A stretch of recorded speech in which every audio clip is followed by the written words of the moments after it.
Hi, it's Katrina. By the shores of an enormous lake in Europe lie the remains of an ancient Viking city lost in time. It's stuck in the past with its walls, forts, and churches still standing. It's one of the oldest settlements in northern Russia, and it was built by the Vikings. Lost Viking City. When you picture Vikings, you most likely picture what we've all seen on TV shows and movies: bloodthirsty warriors who conquered lands, raiding and pillaging as they went. But in reality, they were a lot more civilized than most people give them credit for. Yes, Vikings were skilled in combat, but they were also skilled metalsmiths. They loved their horses, and they even dabbled in jewelry making. So maybe they weren't as hostile as we thought. Staraya Ladoga, or Aldeigjuborg to the Old Norse, was an important center of trade during the Middle Ages. At the eastern end of the Baltic and Russia, this Viking city flourished. The city's inhabitants produced silver goods as well as jewelry made of glass beads. This whole place was a workshop, and people would travel here from far and wide to buy the items crafted by the Vikings. Development of the city first began in 760. Aldeigjuborg was built smack dab in the middle of two rivers, making it the perfect spot for trade.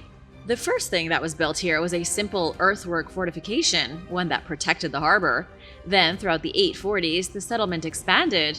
Wooden buildings were constructed in the 9th and 10th centuries, and later on, they were replaced by stone fortifications. Eventually, a street grid was added, making Aldeigjuborg a fully fledged city. The oldest Kremlin in Russia can be found here, showcasing some of the earliest examples of stone defense architecture in the region. Churches were also built within the city where Viking families could gather to worship their gods. Vikings were seafaring people, so it's hard to imagine them settling in any one place for long periods of time. But you have to keep in mind that it was mostly the men who would go out on long voyages. The women and children would often stay behind. So it makes sense that they would have permanent settlements, places that Viking men could return to after months at sea. Aldeigjuborg was one of these places. The city had a population of at least 1,000 people at its peak. Over 30 burial mounds can be found nearby, suggesting that some Vikings lived here their whole lives and then died here too. But didn't Vikings place their dead in boats and set them on fire before letting them drift out to sea? Well, yes, they did that sometimes, but a lot of the time they would bury their deceased. Now let's talk about artifacts. They've found all kinds of interesting things here. A wooden stick was discovered inscribed with skaldic verse and runes. Researchers also found a metal amulet bearing a 2-row runic inscription on each side. And remember when I said that the inhabitants of Aldeigjuborg made jewelry? Well, necklaces and bracelets have been recovered from the city as well. There are intricately decorated beads made of glass found scattered throughout the site. Wouldn't you love to add a Viking necklace to your jewelry collection? Examples of this jewelry, along with other artifacts, can be seen at the Hermitage Museum in St. Petersburg. The Anunnaki King. The Russian media recently exploded with a story that caught everyone by surprise.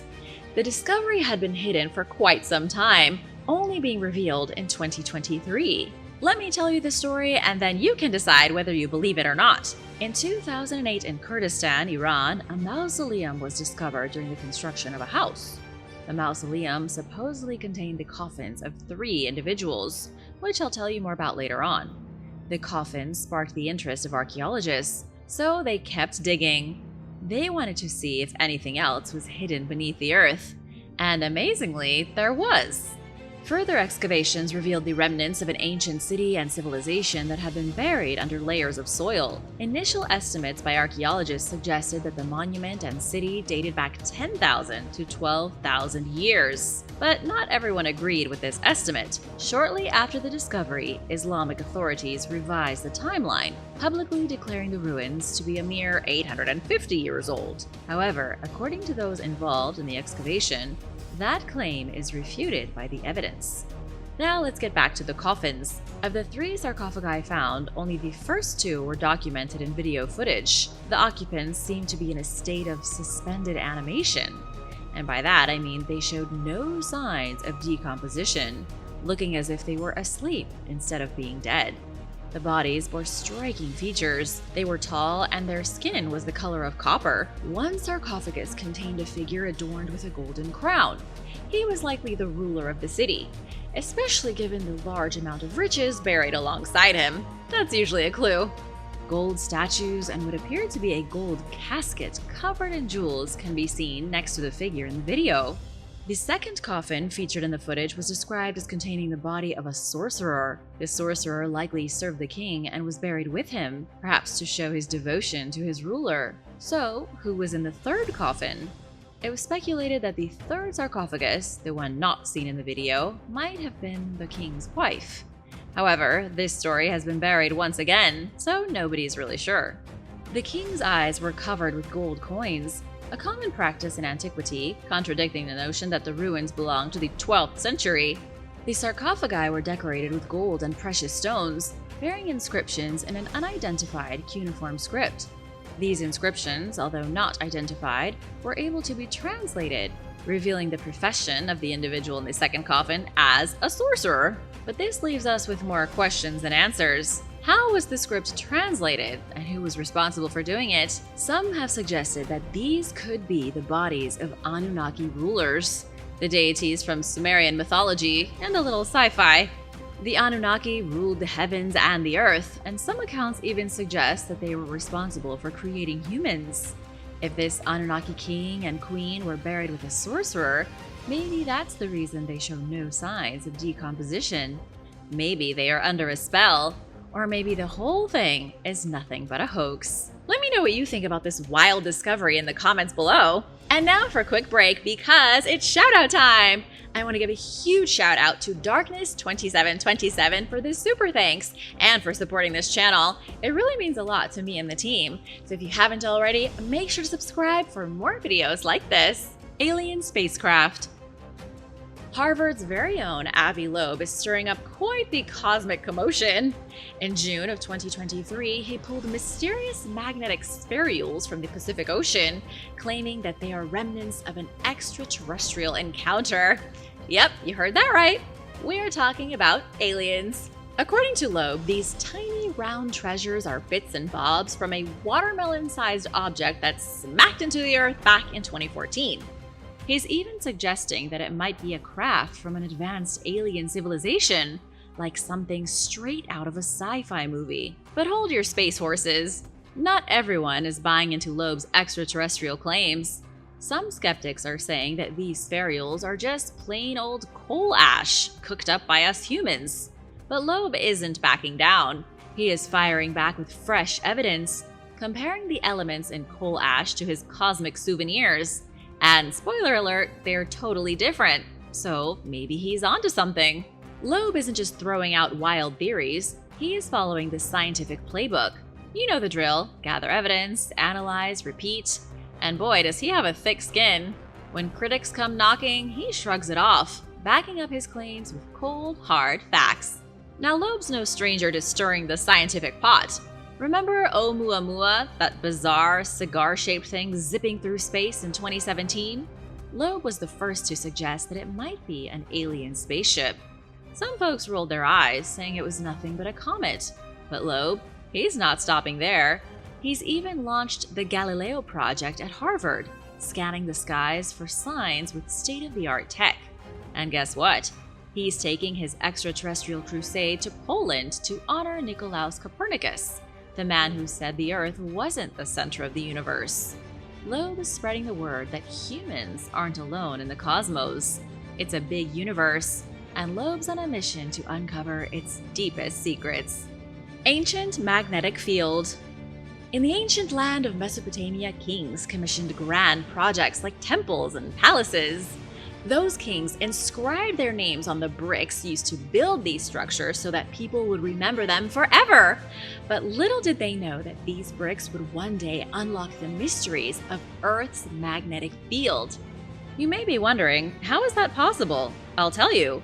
In December 2023, researchers from University College London realized that these bricks, marked with the names of Mesopotamian rulers, could hold vital clues about our planet's magnetic field thousands of years ago. When these bricks were created, tiny particles of iron within them were influenced by the magnetic field at that time. As the bricks were fired in kilns, these iron particles got locked in place, preserving a snapshot of the Earth's magnetic field during their creation. Using an advanced technique called archaeomagnetism, scientists were able to analyze these particles and decode the changes in the magnetic field over millennia. The inscribed names on the bricks served as timestamps, allowing researchers to create a timeline of magnetic fluctuations. But why does any of this matter? Well, for a long time, researchers believed that the magnetic field of our planet was stable, barely changing over millions of years. This breakthrough changes all of that, suggesting that it's far more volatile. One of the most significant findings was the discovery of the Levantine Iron Age geomagnetic anomaly. This period, spanning from about 1050 to 550 BC, revealed a remarkably strong magnetic field centered around modern-day Iraq, the cradle of civilization. This anomaly continues to puzzle scientists, as its cause remains unknown to this day. Many people believed that during ancient times, people lived far longer than they do today. Even the Bible says that Noah and his descendants lived anywhere from 700 to 950 years. Whether that's true is unclear, but if the Bible is to be believed, maybe the magnetic field had something to do with these long lifespans. And where did many of the people from the Bible live? Mesopotamia, where the magnetic field was the most concentrated in the past. That's just a theory, though. The significance of this research extends beyond unraveling magnetic mysteries. By correlating the magnetic data with the reigns of Mesopotamian kings, archaeologists gain valuable insights into historical timelines and events. Archaeomagnetism provides a new tool for dating artifacts, enhancing our understanding of ancient civilizations and their technological achievements. The Blueeyed Gods. Speaking of the Sumerians, they left behind a curious mystery wrapped in clay and stone, statues with striking, oversized blue eyes. And these mesmerizing creations weren't just decorative, they held profound significance for our ancestors. Blue-eyed statues have been found all over the world for decades. For example, the statue of Evi-Il, found in 1934 at the Temple of Ishtar in Syria. It dates back to 2400 BC, but just recently we've come to understand why blue eyes were revered by ancient cultures. In ancient Mesopotamia, Sumerian temples had similar statues featuring piercing blue eyes gazing towards the sky. But why were they so fixated on these vivid eyes? Forensic archaeologist Jane Shooter recently delved into Sumerian burial grounds, unearthing skeletons revealing people with dark features. They had dark skin, eyes, and hair. But despite this, blue eyes were featured everywhere in their art and culture. Why is that? These blue-eyed statues from 5,000 years ago were not mere trinkets. They represented something deeper, perhaps a connection to the divine. Some suggest they symbolize attentiveness to the gods, with the figures placed in temples or chapels, eyes fixed on the resident deities in the heavens. And remember the Anunnaki that I mentioned before? Well, they were said to have blue eyes. So maybe there's a connection? In ancient Sumer, just like ancient Greece, there was a diverse pantheon of Anunnaki gods. One of the most important was Enlil, and he was represented with bright blue eyes. He was believed to have descended to Earth prior to the dawn of humanity. While blue eyes were rare among the Sumerians, they held significant spiritual weight. Irene J. Winter of Columbia University points out the statue's vigilant gazes, hinting at a celestial connection. This idea of divinity linked to blue eyes wasn't unique to Mesopotamia. Similar statues have been found across the globe, from Egypt to South America. Blue, a color of profound significance in ancient times, was associated with the heavens. Perhaps our ancestors believed that those with blue eyes were closer to the gods themselves. What do you think? Let me know in the comments. Ice Age Cannibals. Apparently, cannibalism has been around since at least the Ice Age. A recent study from early 2024 shed light on this horrifying aspect of our ancient ancestors' culture. During the Magdalenian period, which took place between 23,500 and 13,500 years ago, societies made up of hunter-gatherers thrived across Europe. Back then, the folks in Europe made all sorts of cool stuff that we still find today. They painted amazing pictures in caves, made tools out of bones, and even crafted neat little statues from mammoth tusks. But guess what? Alongside all these awesome things they made, there is evidence that they sometimes did something super weird. They ate each other as part of special rituals. Dr. Sylvia Bello, a scientist at London's Natural History Museum, went on an expedition into Go's Cave in England. What she found caught everyone by surprise. Among the old bones and other things left by ancient people, Bello found human skulls that had been turned into fancy cups. She also uncovered bits of bones cut up like they were being cooked, and bones engraved with intricate patterns. It was like finding clues to a big mystery. Further research painted a vivid picture of an ancient society engaging in what seemed to be ritual cannibalism nearly 15,000 years ago. But wait, there is more to this creepy discovery. Bello and her colleague, archaeogeneticist William Marsh, decided to dive even deeper into history. They looked at bones from 59 different places where ancient people used to live in Europe, and it turns out that instances of cannibalism were surprisingly common back then, even more so than those of conventional burial practices. They examined the DNA, they saw that the people who were into eating each other had different ancestors compared to those who opted for the normal burial. They belong to totally different groups of ancient people. These discoveries are mind-blowing. They totally shake up what we thought we knew about how ancient people handled death. When the Magdalenians chowed down on human flesh, it wasn't just because they were hungry. Nope, there was a whole lot more going on. It seems like they were honoring their departed loved ones in a really unusual way. Instead of just burying them, they decided to eat them as a kind of respectful ritual. It's as if they believed that by consuming their loved ones, they were showing how much they cared about them. Crazy, right? But hey, ancient cultures were full of surprises. The Native Americans would honor the lives of animals by using every part of their body, including the bones. They typically didn't consume their brothers and sisters, but Ice Age Europeans did, and by doing so, they believed they were honoring them. Probably. Then they turned their bones into cups. The mystery of Ice Age cannibalism keeps us scratching our heads. What were our ancient relatives thinking when they took a bite out of each other? And how did their ideas about who they were and what happens after we die affect their view on death? These are the big questions that keep history buffs up at night. The Tomb of Cerberus.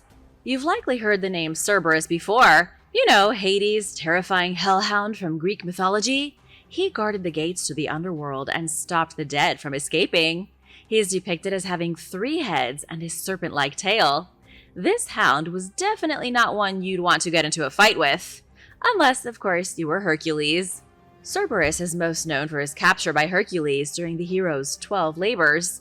Before Hercules arrived in the underworld, he fought all sorts of monsters, but Cerberus was by far his most difficult challenge. Capturing the hellhound was thought to be an impossible task, but Hercules defeated the beast with his bare hands. When he was finished, he slung Cerberus over his shoulder and carried him out of hell, completing his final labor.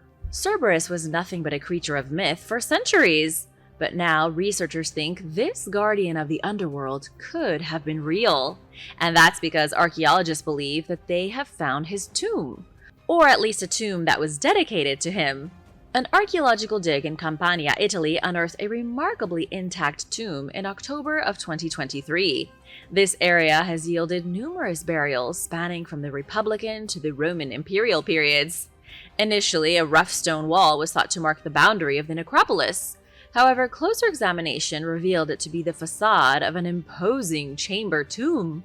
The entrance was sealed with a slab, but behind that slab, researchers found a chamber adorned with remarkably preserved frescoes covering the walls and ceilings. And what do you think was depicted in these frescoes? Cerberus! So the tomb is now known as the Tomb of Cerberus. Additional mythological scenes are also scrawled throughout the tomb's interior, including depictions of ichthyocentaurs. These were mythical beings with the upper body of a human, the lower body of a horse, and the tail of a fish. 2 ichthyocentaurs face each other while holding a shield, accompanied by winged erotes, aka small creatures with wings in Greek mythology. The tomb also contained painted clinae, which are ancient funerary pottery vessels. Unfortunately, the body of the hellhound wasn't found within the tomb, but the grave did contain bodies. Whoever these people were, they were discovered still resting on their funeral beds, adorned with rich offerings. This discovery represents a unique find in the region, shedding light on the funerary practices and artistic traditions of ancient Italy. While the tomb doesn't prove that Cerberus was a real living beast, it does suggest that belief in his existence was more widespread than previously thought. I wish I could say that the body of the hellhound was found within the tomb, but I can't. All I can say is that this mythological hound was important to whoever was laid to rest here. Perhaps they thought if they paid homage to the beast, their journey to the underworld would go a lot smoother. And who knows, maybe they were right. Maybe we should all start honoring the beast. The Zodiac and the ancient Egyptians. Today, it seems like everyone is obsessed with their star sign. Some people take this to the extreme, like only dating those whose zodiac sign goes with their own. And you know who else was obsessed with the zodiac? The ancient Egyptians. One of the earliest known Egyptian gods is Khnum.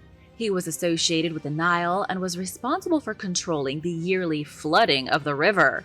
He was so important that a temple was built and dedicated to him. And that temple is called the Temple of Khnum, or the Temple of Esna, because it's located in Esna, Egypt. Some interesting things have been found in this temple over the years, and in March of 2023, something truly remarkable was discovered on the ceiling: celestial reliefs depicting the heavens.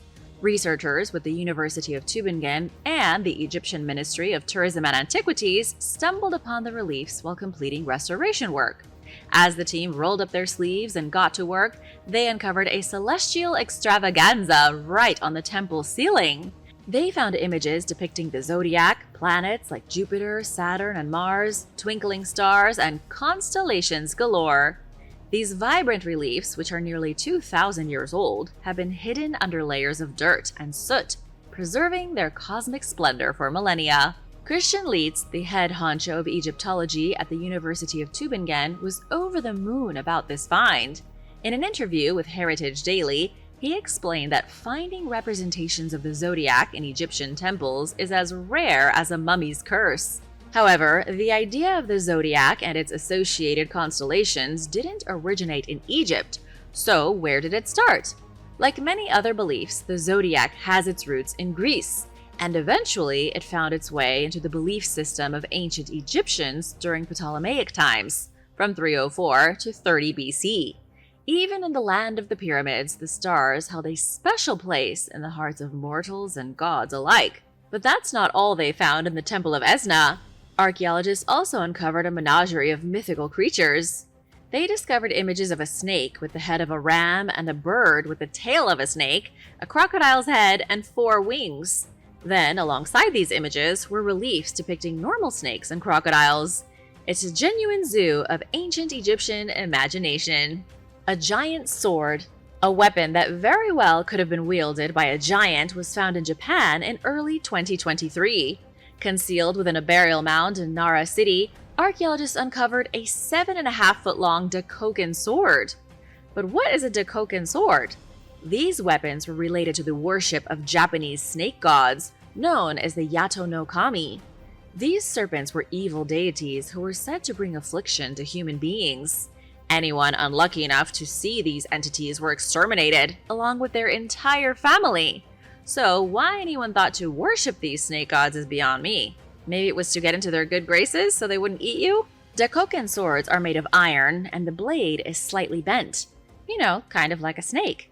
Several other Dakoken swords have been found in the past. However, the one that was found in Nara City is by far the largest one ever discovered. So why was this one so big? Experts believe this sword had a ceremonial purpose, likely being used to ward off evil. Maybe whoever made this thing wasn't worshipping the snake gods. Maybe they were terrified of them, and to keep themselves safe, they created this huge sword to slice them to bits if they tried to come after them. Wielding this sword would make anyone feel powerful, maybe even powerful enough to defeat evil itself. Along with the weapon, excavations revealed a bronze mirror in the shape of a shield. The mirror was trapped in a layer of clay and was covering a 15-foot wooden coffin. The large size and shape of the mirror was unusual. Typically, these kinds of bronze mirrors are round. making this one stand out from the rest. It's also the largest bronze mirror to ever be found in Japan. I know you're wondering about the coffin and who's in it, but I'll have to cover that in a future video because archaeologists haven't even busted it open yet. There are no signs of grave robbing, so whatever is inside could be pretty interesting. The coffin is a whopping 15 feet long, so maybe it contains the remains of a real giant. Who knows? Unfortunately though, we'll just have to wait and see what they find. Keep watching the channel because as soon as I find out, we'll let you know.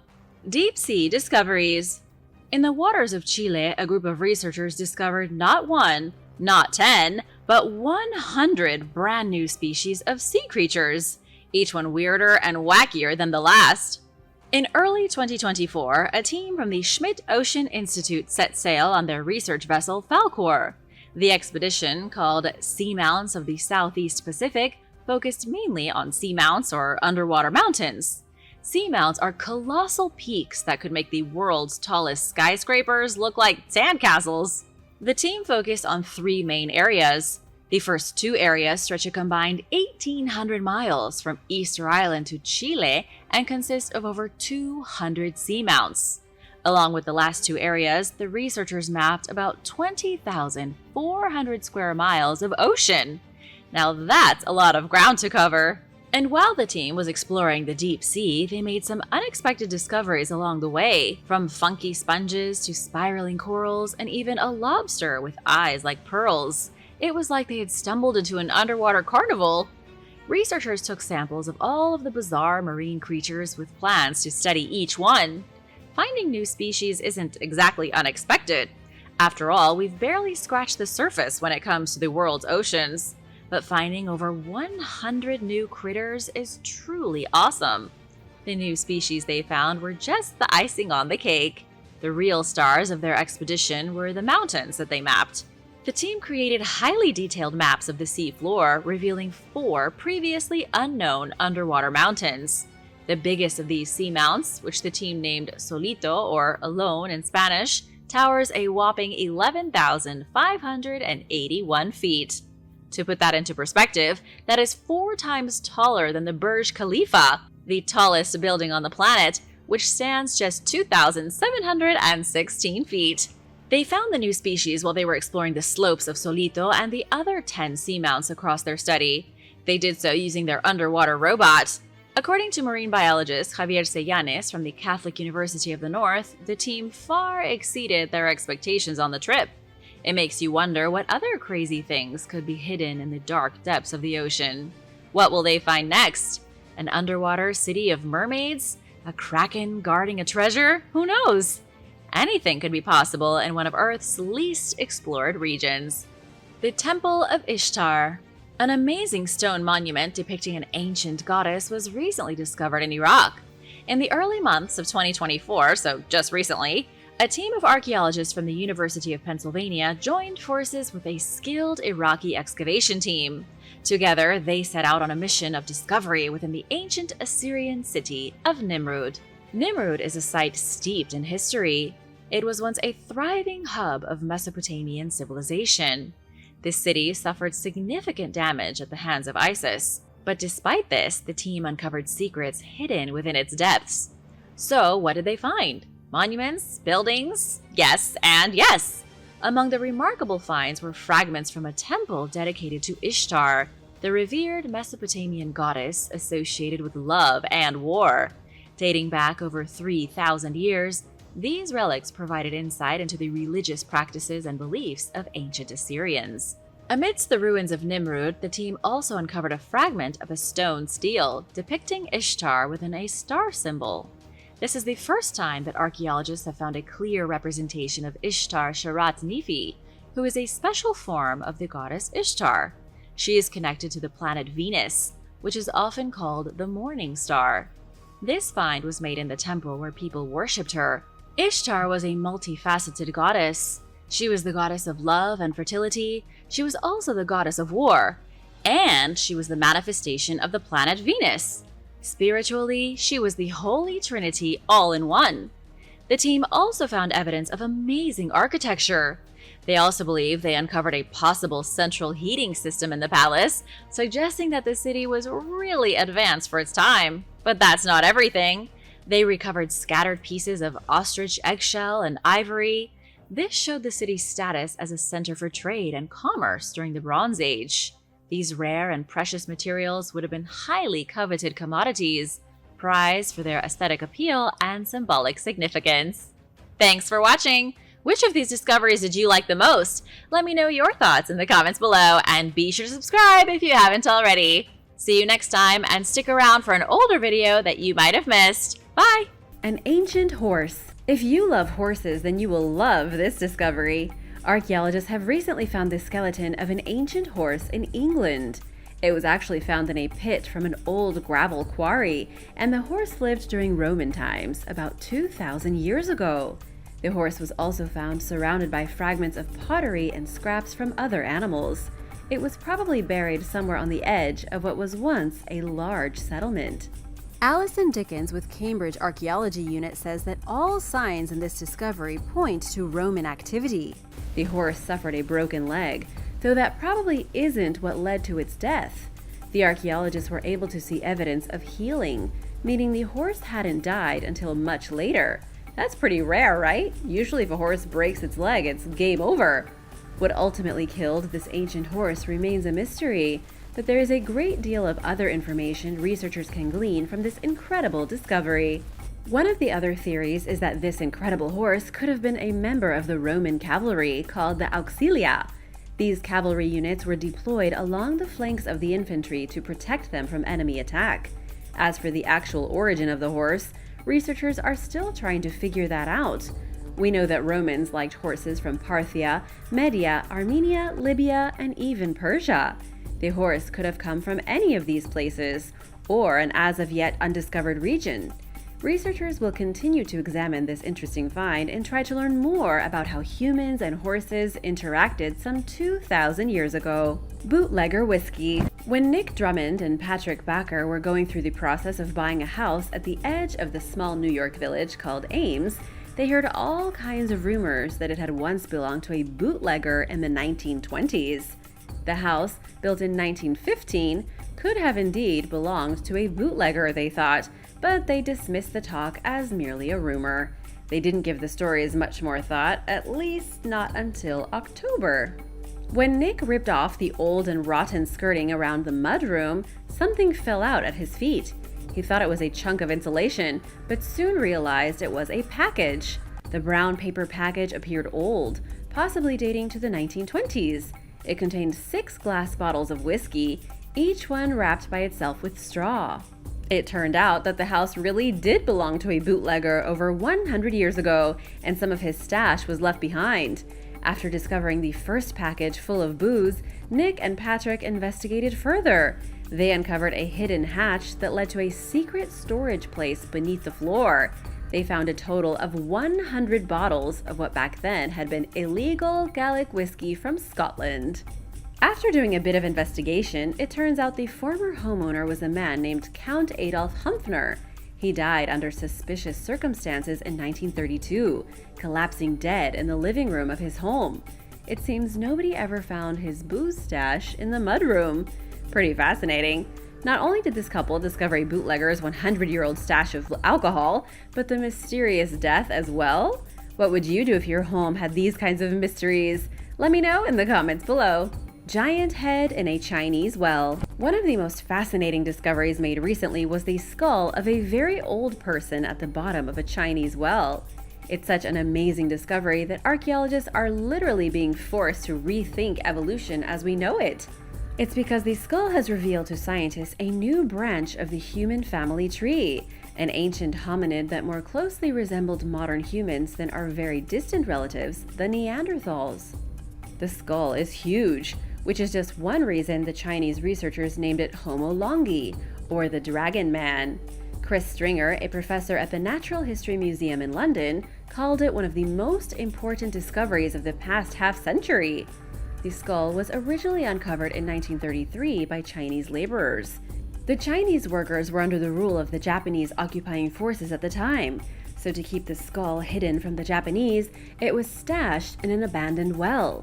It didn't resurface again until 2018, when the very man who hid it told his grandson about it before he died. The skull has been dated back at least 146,000 years. But the reason it's so amazing is that it possesses a unique combination of features between more primitive hominids and modern ones. Its face actually resembles our own, although its head and body would have been substantially larger, just like those of our ancient hominid cousins, the Neanderthals. One might think of the Dragon Man as the missing link, a bridge between our Neanderthal cousins and what we are today, making the revelation of this discovery pretty epic. Civilization under a lake. Experts recently discovered proof of an ancient civilization hidden underneath a lake in the country of Kyrgyzstan. The old settlement was occupied some 25 centuries ago, though now it's submerged beneath Lake Issyk-Kul in the Kyrgyz mountains. The truly fascinating part is that the experts are saying this mysterious civilization was equally as advanced as the Hellenistic civilizations of the Mediterranean, comparable to ancient Greece. Another incredible aspect is just how little this discovery has been reported. Kyrgyz historians, Russian researchers, and teams of scientists were investigating the submerged civilization for years. They've uncovered huge walls under the water stretching for over 1,500 feet. Everything points to a large city that 2,500 years ago would have been considered a large metropolis. But the ruins of the city were not all they found. They also uncovered burial mounds from the ancient Scythians, preserved artifacts like battle axes, daggers, and even an entire gold bar. The region has played a key role in humanity ever since it began. Archaeologists have found traces of Islam, Christianity, Buddhism, and even Zoroastrianism, one of the oldest religions in the world. The Silk Road also ran along the shores of Lake Issyk-Kul until the 18th century. As for who built the underwater city, that is still a mystery. A lot of different tribes and peoples moved in and out of the region. At some point in history, when the lake was empty, the civilization built their city on its bed. Years later, the city flooded and the people were gone. But the wealth of archaeological knowledge contained beneath the lake continues to fascinate. Fast dinosaurs. In a bizarre new dinosaur discovery, it turns out carnivorous dinos were so fast they could sprint at speeds comparable to a modern car. This amazing discovery comes thanks to footprints left behind by theropods as they ran across a lake bed tens of millions of years ago. At La Rioja in Spain, you know, the famous wine region, 2 sets of fossilized footprints were found by paleontologists. Whichever creature made these tracks was moving at an outstanding speed of 27.7 miles per hour. And apparently, based on the study of the fossilized prints, the dinosaur sped up as it was running. The footprints were left behind sometime during the Cretaceous period, between 145 and 66 million years ago. Researchers are unclear as to which species of theropod left them behind, but we do know it had 3 toes, was at least 7 feet tall, and would have measured somewhere around 16 feet from the tip of its snout to the bottom of its tail. These creatures were also non-avian, were extraordinarily agile, and faster than ever believed possible. Are you surprised to learn that dinosaurs could travel at such high speeds? Let me know in the comments. The immortal Hydra. Scientists have discovered how small aquatic animals called hydras are able to regrow lost heads, just like the monster from Greek mythology. Apparently, the mythological Hydra is real. It's just extremely small. Its body is nothing more than a tiny cylinder tipped with a foot-like appendage on one end and a mouth at the other, with tentacles spilling out of it. What's amazing is that the Hydra can regrow any part of its body that's been cut off, even growing an entirely new animal from a severed piece of tissue. In lab experiments, scientists have demonstrated how the Hydra can regrow its own cells indefinitely. This means, for all intents and purposes, the Hydra is immortal. While something that ultimately extinguished the life and body of the entire creature at once would certainly kill it, as far as regeneration goes, the Hydra can live on forever. Scientists have even identified the gene activity that goes on during the growth of a replacement head. When the Hydra has its head cut off, cells at the top of its body send signals to cells at the stump, telling them to begin forming the tissue needed for regrowth. And now that scientists know how it's done, they just need to figure out how to replicate it in humans, which would be an incredible medical advance for organs. But that would just be the tip of the iceberg. Imagine if you could grow back your whole body from just a limb. How would that work? Would there be 2 of you? I have so many questions. And now it's shout out time. I want to give a big thank you to Karma Lee Nash and Minazaki. Thanks so much for watching and supporting Origins Explained. If you are new here, welcome, and be sure to subscribe if you haven't already to join the Origins Explained family. Neanderthal death rites. 70,000 years ago, a Neanderthal died and was buried in Shanidar Cave in what is today Iraq. All these years later, the skeleton of this Neanderthal was uncovered by modern archaeologists, revealing a fascinating story. This wasn't the only Neanderthal found inside the cave. The remains of 10 other Neanderthals were found there in the 1950s. Their skeletons were carved out of the cave and then transported to the Baghdad Museum on the roof of a taxi. This newest Neanderthal was found during excavations that took place between 2016 and 2019. Archaeologists now believe that this cave may have been a type of burial ground for Neanderthals. The skeleton was found in front of a triangular rock placed near the skull, which may have been used as a grave marker. Plus, additional bodies were found nearby, all of them positioned in a row, as you'd find in a typical cemetery. What makes this discovery particularly revealing is that Neanderthals, 70,000 years ago, were thought to be largely primitive cave people. The very fact that they began to respect their dead by burying them in the backs of caves is outstanding. It means that human ingenuity, spirituality, and even a fundamental understanding of life and death began to develop over 60,000 years before we even tried to build a city. It means the Neanderthals, although now extinct, were part of a complex culture with far more complicated thoughts and ideals than we have ever given them credit for. Yemen's Well of Hell. In the country of Yemen, there is a rather disturbing place known as the Well of Hell. And for the first time, researchers have made some pretty shocking discoveries deep inside of it. In legends and folklore, local people say the enormous pit is a prison for genies, and even a gateway into the dark and dank underworld. And when viewing this incredible sight, you really can't be surprised. This unusual place in the middle of the desert is an almost otherworldly pit, leading into what appears to be some dismal, foreboding abyss. But what's really inside this well? Cave explorers from Oman decided to answer the question by becoming the first people to descend to the bottom of the 367-foot hole. While explorers have gone into the hole before, no one has ever reached the bottom until now. The team members filmed the whole thing, while a small crowd of local spectators gathered to see if any genies might fly out. Rather than genies, the explorers, including Mohammed Al-Kindi from the University of Technology in Oman, found waterfalls, creepy snakes, dead animals, and even cave pearls. The hole has been around for millions of years, just an ordinary sinkhole that happens to look extremely out of place. The explorers also found frogs and beetles, and the bodies of birds that somehow got stuck in the pit and couldn't get out. In fact, Al-Kindi told local news that the smell from all the dead animals filled the sinkhole and made it overwhelming, almost impossible to handle. Can you imagine?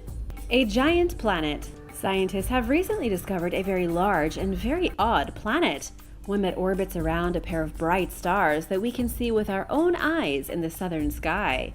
The planet is actually so strange that scientists can hardly believe it. The planet is located in B Centauri, a double star system 325 light-years from us. The planet is made up of gas about 11 times bigger than Jupiter, with an orbit that is 100 times wider than Jupiter's. It also happens to be orbiting a star over 3 times bigger than the Sun, making it the first gas giant planet of its kind ever found. It was Marcus Johnson and his team at the European Southern Observatory's Very Large Telescope who made the discovery while surveilling the star system. The planet has been named Sen ABB, and it doesn't actually orbit one of its 2 stars, but rather the shared center of mass between them. It also happens to be orbiting at a distance of 560 times where we are from our own star. That's an incredibly far orbit to have, adding yet another point to the list of oddities. This enormous raging ball of hydrogen and helium around a small rock core is causing quite the ruckus. since scientists say it shouldn't even exist in the first place. An origin of horses. It was roughly 4,200 years ago that humans learned how to ride horses. This brilliant realization allowed people to travel greater distances than ever before, creating a sudden boom of migration throughout Asia and Europe. And for thousands of years after, horses played a critical role in our societies. They farmed, helped warriors in battle, and are just generally great. But for a long time, scientists have been wondering just where domestic horses came from. After a collaboration with over 100 scientists, they believe they've found the answer. It looks like horses came from southern Russia. According to Ludovic Orlando, the leader of the study and a molecular archaeologist, this is the birthplace of the domesticated horse. The team reconstructed ancient genomes from horse skeletons found all the way from Portugal to Mongolia, and one particular region in the south of Russia appeared to be the oldest. What this means, at least what we think it means, is that one particular group of mysterious people began to breed horses specifically for domestication. They began moving to new places with their domestic horses. These horses bred with other horses, and they spread across the globe. Thanks for watching! Be sure to subscribe and check out other incredible videos from the channel. I look forward to sharing more incredible discoveries with you soon. See you later. Bye!